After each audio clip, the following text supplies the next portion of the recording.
As you'll see here, I've got part of mine already drawn, so I was going to run through the rest of it with you and show you, make sure you know how to do that.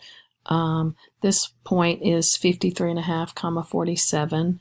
My next point that I need to grab is 63.5.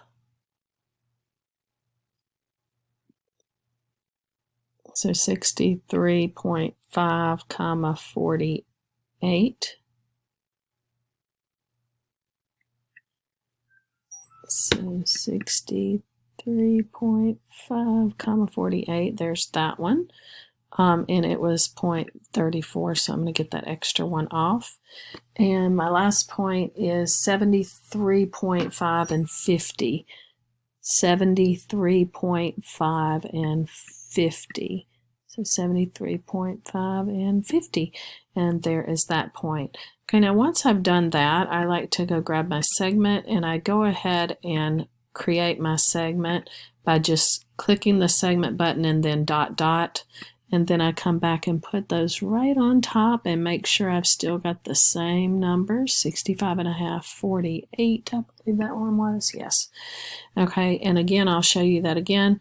Click on segment, click, and it'll give you one. And then I go back to that was 63.5, 48, and make sure you get that one on top of that. It was 73.5, 50.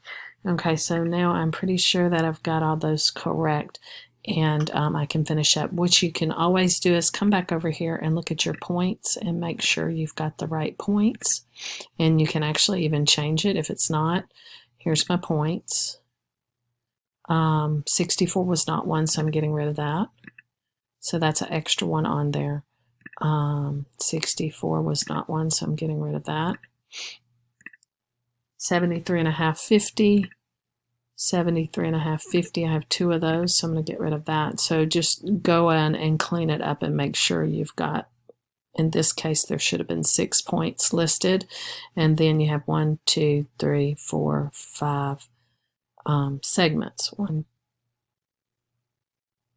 Let's see. Yeah, I believe there were 5 segments to connect the points. So just make sure you take care of that and just double check your points before you're ready to submit. It also shows you here, if you'll click here, it'll show you your segments and your points to make sure that you've got those right. So I hope that helps.